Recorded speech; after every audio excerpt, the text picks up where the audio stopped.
Okay. Hi, Jeremy. How are you? Very good, Sarah. How you doing? I'm good. Good. Nice to see you. You too. Yep. Welcome everyone to our March webinar. Unfortunately, last month's webinar we had a few technical issues and we didn't manage to broadcast. So very sorry to uh, for that. And if you were with us in February and didn't chat to us, welcome to the relaunch of this for March. So we'll be doing our webinars every month from now. And today's webinar is generally, we're going to do some customer questions and answers. So we've got a lot of questions that you've asked us over time, and Sarah's going to ask me the questions. I'll answer them.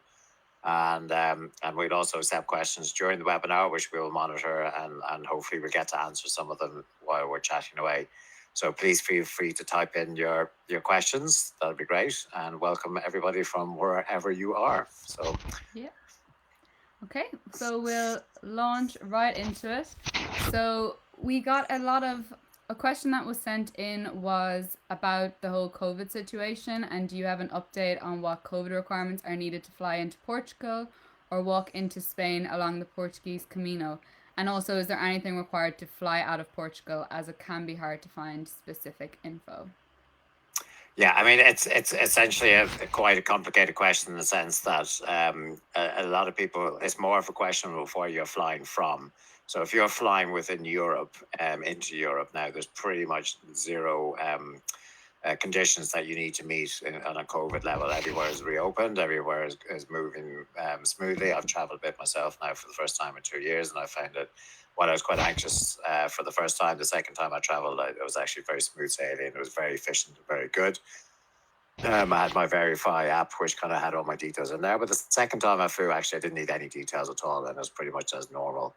But if you're flying from a destination further afield, please check with your local authorities as to what their stipulations are for leaving and re-entering the country. So specifically in Portugal and Spain, and walking from Portugal into Spain, there is no border check essentially because there's no border between Portugal and Spain.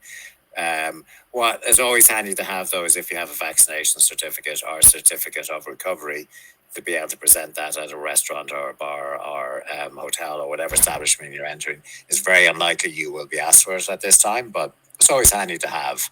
So keep that to hand. Um, Things really have relaxed. I mean, I'm delighted to say that we've had uninterrupted travel on the Camino de Santiago since July of last year. So that's nearly coming up in a year that we've had uninterrupted travel on the Camino, which is fantastic.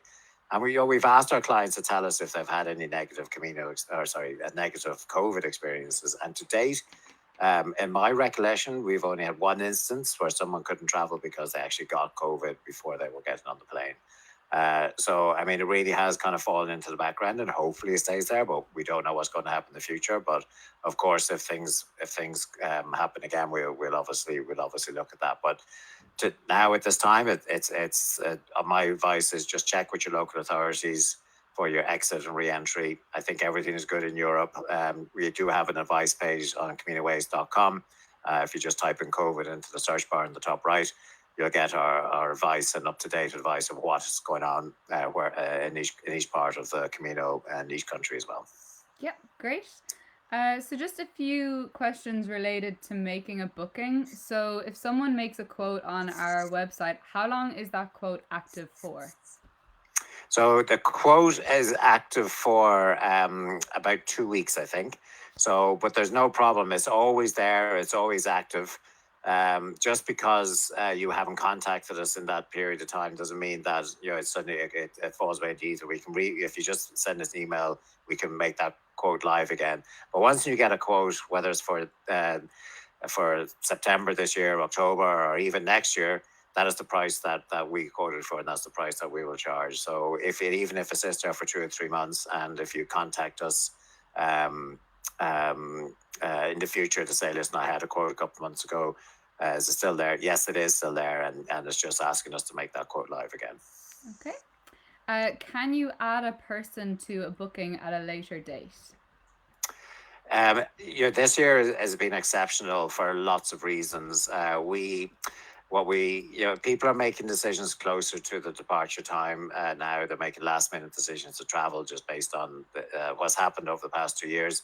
I think this year has been exceptional. I think going into next year, things might start to return to normal. But what we found is that a lot of people are making changes and trying to make changes, and this puts a huge amount of pressure on the hotels and the services that we work with. In our terms and conditions, there are no changes 30 days prior to your arrival, if you're coming on the Camino. So up to 30 days prior to your arrival, it's not really possible to make changes, especially for the really busy months like May, which is coming up, and obviously September is another very busy month. It really is not possible to make changes. In fact, September is pretty much booked out as it is now. And May is and Easter, the Easter time as well. These are really kind of very busy times in the Camino, and at this point, it would not be possible to add people, make changes, at this point. So, within reason, we can make changes up to 30 days before you travel. We can't, but it's always worth a question. Okay. Thank you. So, if someone wants to stay an extra night in a specific town, what is the best town to stay an extra night in? Well, I mean, the Camino, it's lots of trails, lots of. I think if you're walking more than a week or 2 weeks, so let's say if you're doing the whole route from Saint Jean Pied de Port in France all the way across northern Spain and into Santiago, that takes about 5-6, depending on your level of walking. And the way the Camino is set out, and not on the French way, on the northern way, on the Portuguese way as well, after about a major location, and it's either big town like Pamplona or Burgos or Leon, and these are great places to stop for an extra night. And so I would advise stopping in one of the larger towns and cities, but they come within your walk after every 5 or 6 days. If you're doing Sarria Santiago, if you're traveling from a long haul flight, I think it's probably worth having an extra day before you start your walk. And also, Santiago is a fantastic city. Just if you're doing a kind of a week's walk, Santiago itself is a fantastic city to have an extra day. You'll finish your walk into Santiago. You'll finish it more likely in the afternoon. You will be emotional from the walk. You'll soak in the atmosphere in the square of everybody finishing the Camino.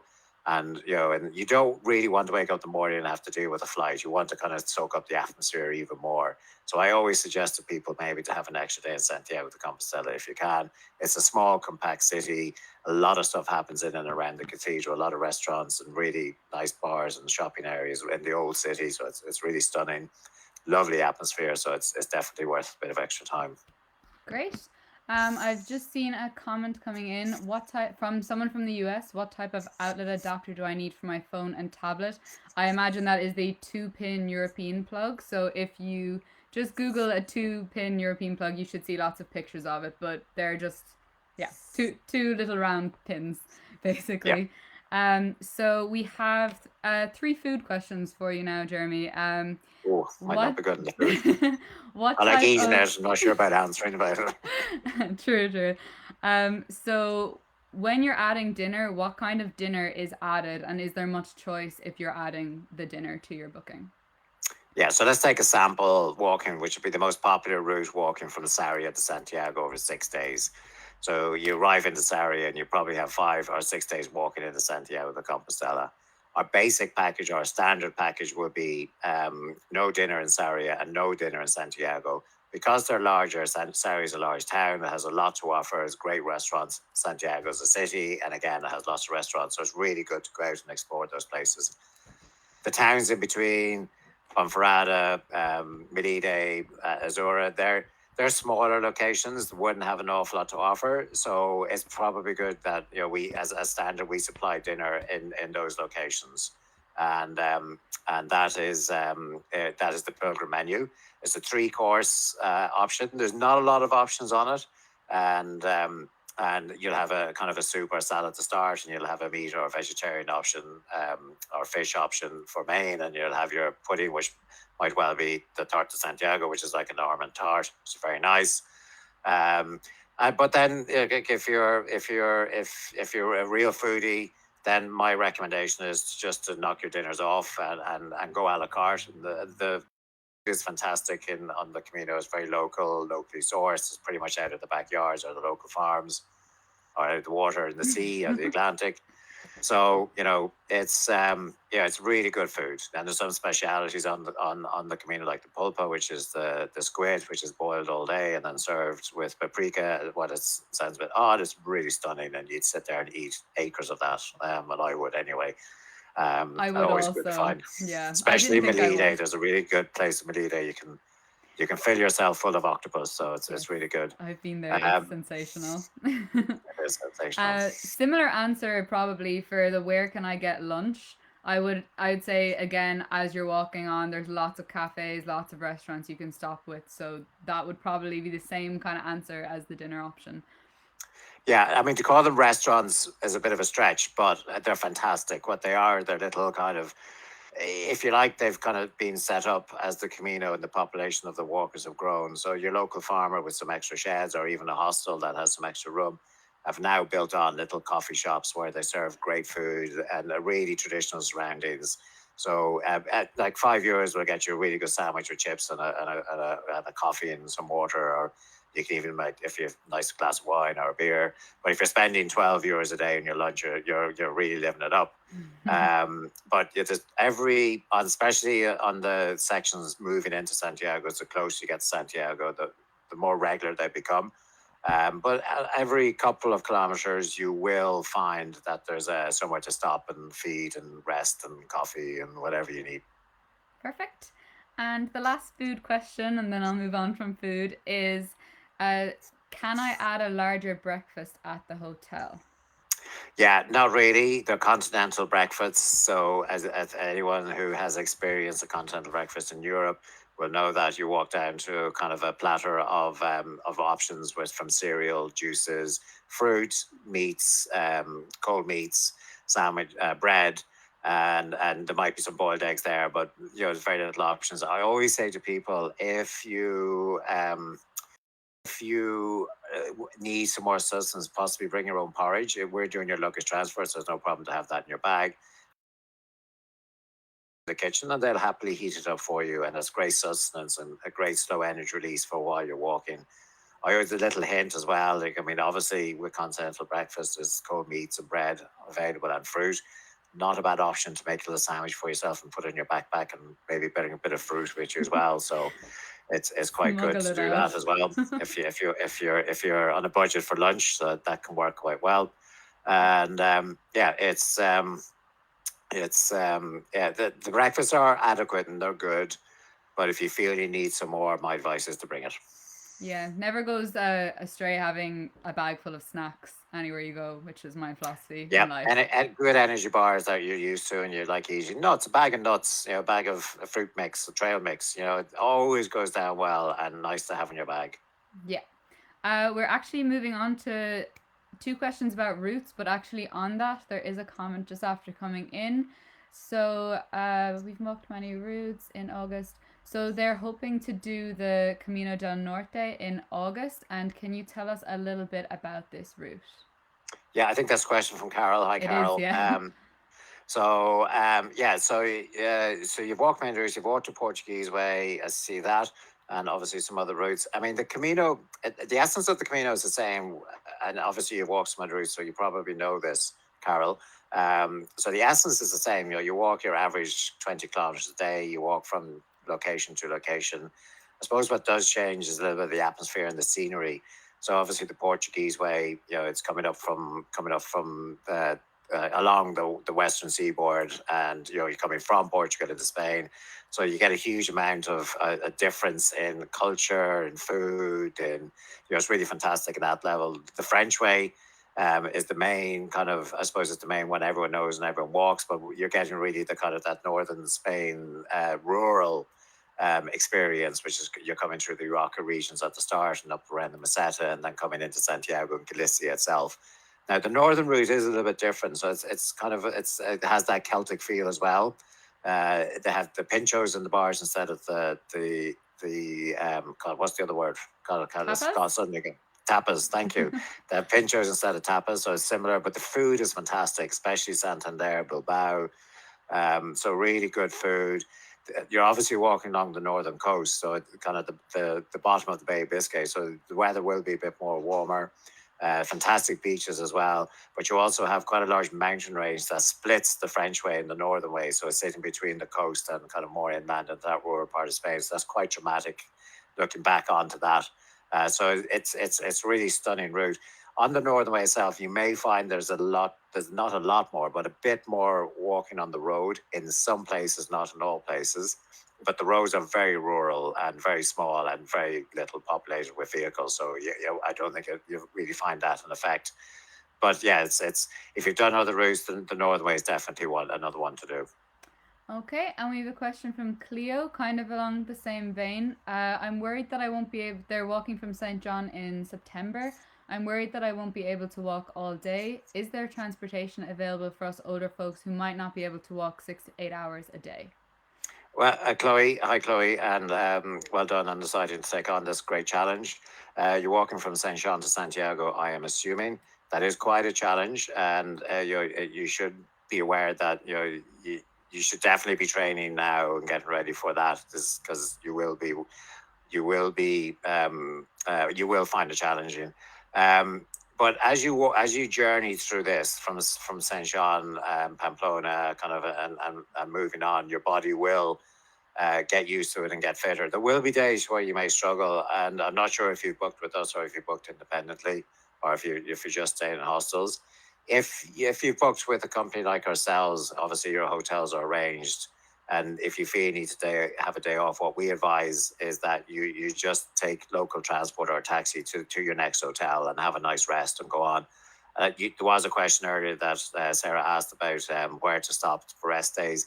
So about every 6 or 7 days, as I said, you're going to come into a major town and city. And if you haven't already decided this is possibly good for you to take rest days every 6 or 7 days in the major towns and cities. And then you can do a bit of recuperation. But no matter how old you are, young you are, fit you are, unfit you are, it'll always be a challenge, no matter who you are. But as you walk through this, you will fit up, and your body will get into the rhythm. The best advice I can give you is make sure you have good foot gear, so socks and shoes and hiking boots. Walking poles are fantastic. Look after your feet; they are the most important thing. Don't get sunburnt. Abrasions as well. Just really look after that. These little things can really help you. And also, one of the best pieces of advice that I ever got was walk at your own pace. If you try and walk outside of your own pace, that's where you will kind of put your body under strain. So keep your own pace, find your pace, and keep to that pace, no matter who you're walking with or what the pace other people are walking. You will end up in the same spot, and there's no problem spending time on your own in the Camino. There's always people around you. You'll always make friends with other people, and there are people who will look after you. If you run into problems en route, there is always somewhere that you can pop in, order a taxi, they'll take you the rest of the way. And then the last piece of advice on this would be that take a number of a taxi with you as you're leaving your hotel or hostel in the morning. That you'll always find numbers on the lobby and the lobby desk. Also, just in mainland Europe, there is an app called Free Now, which you can order a taxi online from your location if you set it up with your debit or credit card. So there's always that as an option as well. I've used them all throughout Europe as well. So it's most of the countries have the online apps too. A question from Sonia. How do you suggest to decide which way to use when there's a complementary route? So like from Tria Castella to Saria. So I think maybe if there's an alternate way to walk, how do you decide? Well, it's really it's difficult. I'm not sure if you're saying do I walk shorter days or longer days, or what do I do? It's really maybe about planning yourself. There's lots of blogs on our website as well, and in other places to tell you what's the best route and what's the best route for you and why. It's really impossible for me to tell you what your best option is without having a kind of a chat with you directly. I'm sorry, but yeah, it's maybe do a bit more research on what you want to do, where you want to do it, and how you want to do it. The kilometers per day option. You can walk shorter kilometers per day, but then it's going to take you longer. So you're walking more days. than doing it. So it can have the same effect on your body in the long run. So I always try to stick within that average 20 kilometers a day, and I think that works. Great.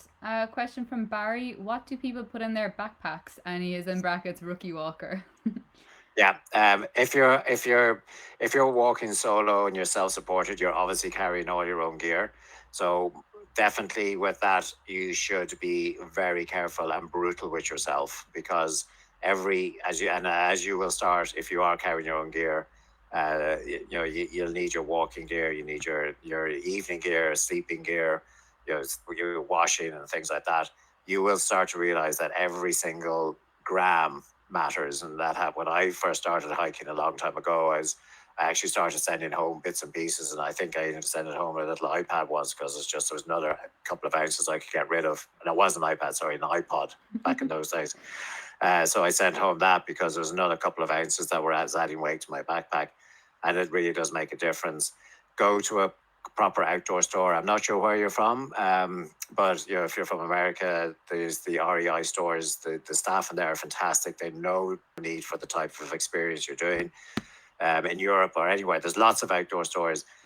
Just don't go in there and grab a backpack. Talk to the staff. Tell them what you're doing. Tell them how many days you're walking, what kind of weight you're carrying, or what you're expecting to carry, and they will fit a backpack for you. And that's probably the best piece of advice.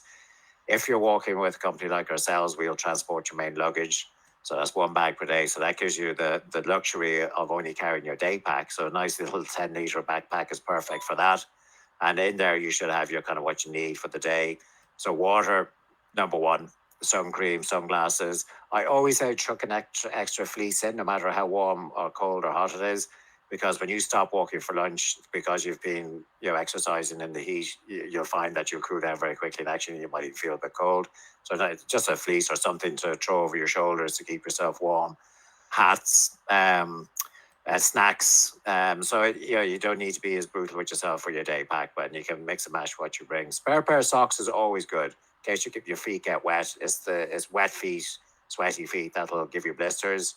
Not a bad idea to have a spare pair of socks in there as well. You see a lot of people walking the Camino with socks hanging out at the back of their backpack, so they've changed their socks. They've probably washed them in a stream, and they're drying their socks out of the back of their backpack. So Great. So someone, Chris, he is walking St. John Peter Port in September. He's seen references to obtaining a scallop and a passbook. He's got his hands on the passbook, but what about the scallop? Is that the scallop shell that he's referring to there, like that you can pick up in most of the tourist shops and just kind of, is that exactly, okay? yeah. Yeah, so you can get So, it in most shops then, Chris. yeah, exactly. Yeah, there Okay. you go. Quick answer. Miles is walking with a group on the Portuguese coastal route in May. Is this well signposted as they are self-guided? It is well signposted, but it's always look for the direction markers to Santiago de Compostela on the trail. You're walking the coast away, so that speaks for itself. Sea is on your left, Santiago's in front of you, so keep the sea on your left and you'll be fine. The trail is well marked. That's not to say you may get lost, okay? And for anyone who's thinking that they're fantastic hikers and experienced hikers, and the minute you put yourself into an unknown territory, there is the ability to get lost very easily. What I always say to people, if you feel you're lost, you probably are. Turn around, go back to a point where you were not lost. The locals are fantastic. They'll always point you in the direction. I've been lost on the Camino, and I'd be walking down a random farm track, and I was shouted at by a farmer pointing, and I eventually worked out that he was pointing for me to go back and get back on the trail. While I thought he was shouting at me for something else, he was actually being really nice. And then he gave me a great big smile and sent me off with an apple in my pocket. So, it's things like that are very helpful on the Camino. And you trust yourself, but they are very well marked. Lots of people walk in the same direction as well. So use that and help each other out. I said about someone earlier about walking at your own pace. In a group that can be difficult and challenging because you all want to stick together, don't walk at your own pace. You will spread out. With a group of, let's say, 10 plus people, you'll find there's an hour between the first and last person. That's perfect and that's fine. If you start walking outside your pace, that's when you'll put your body under pressure. Even a slower pace as well. So that, just find your own pace. Great. Sarah is planning to go late September, early October. Which routes are less crowded, and what about the weather at that time as well? So yeah, you're northern Spain. Listen, I'm not going to try and predict the weather. We're in Ireland at the moment. We've gone through mini summer. It's March, which is just 4 years ago. We were under 10 feet of snow. So weather's extremely hard to predict. September, traditionally it is very good. You're probably around the 20 to 25 degrees, northern Spain. Um, the busy route definitely is to avoid. If you're looking to avoid busy routes, definitely any of the last sections into Santiago de Compostela. So that would be Sarria to Santiago, the English way from Ferrol into Santiago, and the Portuguese way coastal into Santiago. I would look at, if you haven't done it, Porto to Bayona, which is the second last section on the Portuguese coastal way. You've got the stunning city of Porto to start in, finishing in the coastal town of Bayona, which is just inside Spain. Really beautiful, really fantastic, fully coastal, lovely route. And also the northern way as well, which I talked a little bit about earlier, Santander to Bilbao or any other section of the northern way.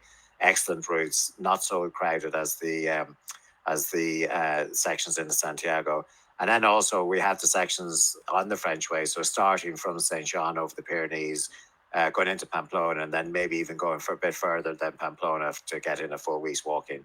That's a fantastic route as well, and definitely would not be as overly populated in September. Weather, no problem. Great. Denise is asking, should I bring walking poles with me or purchase them in Spain? And you happen to know the cost of walking poles in Spain. Putting you Yeah. on the spot So there. everybody loves their own walking poles, but traveling with them can be challenging. If you don't have collapsible walking poles, you're going to have to check them into the sports luggage area where you check in golf clubs or skis or something like that, which means that it's just an extra hassle in the airport. If you have collapsible walking poles and you can put them in your luggage, you have to check that luggage in. So if you're checking in luggage, no problem there. Then you have your own walking poles, you can bring them and bring them home. But everywhere in the Camino sells walking poles, obviously, and there's even a recycling system where in the Pilgrim office in Santiago you can leave your poles there, and they recycle them back through to all the little shops on the Camino. So there's a good opportunity to buy walking poles in any of the major towns, so like Sarria starting for Santiago, or moving in any of the major towns. So there's plenty of option to buy them. Price wise, do you know what? I don't know. I mean, you can spend a fiver or 50. It depends what you're looking for. I think I think you should probably budget around 20-25 euros for two. Okay, great. Rita is traveling with us in May. She's walking 25 kilometers per day for 6 days on the Portuguese coastal. Her bags are being transferred, so she just has a small backpack. She's wondering how much walking per day should she be doing now for training? So anyone could go out and walk 25 kilometers tomorrow. If you want to say, right, I'm up, I'm going to walk 25 kilometers, pretty much because walking is a very natural state for us humans. And it's really about being able to do it consecutively. So definitely do your training. If you haven't started already, what I would be doing is I would be trying to extend my distance every day. So if I go out and do a kilometer today, I'm going to go out and do maybe a kilometer and a half tomorrow, and then plus a bit more the next day. Really, what you should maybe try and aspire to do, if you have the time and space, is maybe over a weekend to do a couple of days walking consecutively. So try and do 20 kilometers on a Friday or a Saturday, or a Saturday and Sunday. So it's that consecutive walking that really helps and get your body used to that. Carry a bit of extra weight in your backpack, so maybe two 2 liter bottles of water. That just gives you that extra little bit of, I suppose, weight to carry. So when you actually get to the Camino and you're carrying your day pack, you feel like you're a butterfly. You're essentially floating along the route. Definitely wear the hiking shoes or boots that you plan to walk in, and your socks. Test your gear. But definitely just try. The best thing is to try and increase your distances every time you go out and exercise. Carry a bit of extra weight. Use the gear you're going to wear, and maybe try and do some consecutive days. Great. And actually, on the topic of shoes and hiking boots, would you recommend any particular walking shoe or trail runner and socks? Bit like the backpack, I would go to your local outdoor provider and have a chat with them and tell them what you're doing, when you're doing it, and a little bit about your history. And I say that because everybody's feet are individual. We all have different, I suppose, shapes, sizes, wide, narrow feet. And a lot of the outdoor brands like Mirror, let's say, who I wear because my feet are a little bit wide, or I find them extremely good. You can get light, low cut boots for something on the Camino, or if you do some more serious hiking, you can get strong hard sole boots. For the Camino, I definitely recommend more trail shoes, or in America you would call them approach shoes. So if you think I'm going to approach a mountain, but then I have to climb a mountain, but I'm not going to wear my big heavy hiking boots approaching the mountain because I'm walking on the flat. So what you want to look for is very flexible soles, a little bit of width in the sole to give you that stability. You reduce the risk of straining your ankle or going over on your ankle, and also Gore-Tex for dry, to keep you dry, because if you do get a shower of rain, you want to keep your feet dry, because as I said, it's wet feet that can cause blisters. Everybody has their own choice. People try things and they don't work. And that's why I say go to your outdoor store. Socks.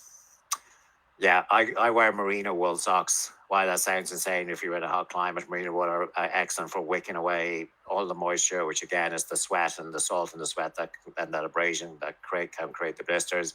Merino wool will keep you hot in the cold, and they'll keep you cool in the summer. Just think of the New Zealand sheep where the merino wool comes from. He stands there very woolly, and they do it for the winter and the summer, and it's an excellent material.